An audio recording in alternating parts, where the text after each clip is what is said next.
नमस्कार, मी किरण. तुम्ही पाहताय star Marathi news. Star Marathi news मध्ये आपलं स्वागत. पाहूयात बातमी सविस्तरपणे. लाखो भाविकांच्या श्रद्धेचा उत्सव असलेल्या लाखपूर येथे मूर्तीच्या पूर दरम्यानच्या ऐतिहासिक कावड यात्रेला सुरुवात होताच प्रशासन आणि पोलीस यंत्रणा सज्ज झाली आहे. याच पार्श्वभूमीवर जिल्हा पोलीस अधीक्षक चर्चित चंडक यांनी शनिवारी लक्षेश्वर संस्थान लाखपुरी येथे उच्चस्तरीय बैठकीचे आयोजन करून यात्रेतील सुरक्षा आणि वाहतूक व्यवस्थेचा सखोल आढावा घेतलाय. या बैठकीस आमदार हरीश पिंगळे, उपविभागीय अधिकारी संदीप अपार, तहसीलदार शिल्पा बोबडे, उपविभागीय पोलीस अधिकारी सतीश कुलकर्णी, शहर पोलीस स्टेशन अजित जाधव, ग्रामीण पोलीस ठाण्याचे ठाणेदार श्रीधर गुट्टे, सार्वजनिक बांधकाम आणि वीज वितरण विभागाचे अधिकारी, मंदिर संस्थांचे पदाधिकारी तसेच शिवभक्त कावड मंडळातील सदस्य मोठ्या संख्येने उपस्थित होते. बैठकीदरम्यान आमदार पिंपळे यांनी यात्रेच्या नियोजनासंदर्भात प्रशासनाला आवश्यक सूचना दिल्यात.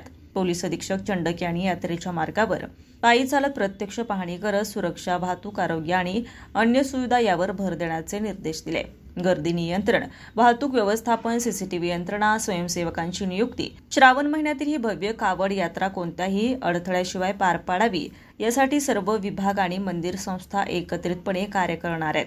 या बैठकीमुळे यात्रेचे नियोजन अधिक काटेकोर आणि प्रभावी होणार असून भाविकांना शांततेत आणि सुरक्षिततेत दर्शन घेता येईल अशी अपेक्षा व्यक्त करण्यात आली आहे.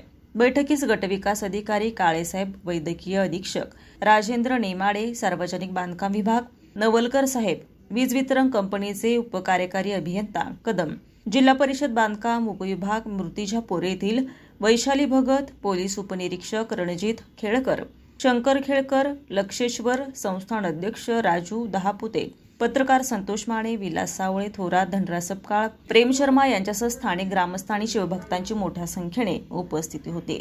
Dhanraj Sapkal, star Marathi news, Murtijapur. ताज्या आणि महत्त्वपूर्ण घडामोडी पाहण्यासाठी आजच आमच्या स्टार मराठी न्यूज चॅनेलला लाईक करा, सबस्क्राईब करा आणि बेल आयकॉन प्रेस करा आणि पाहत रहा स्टार मराठी न्यूज.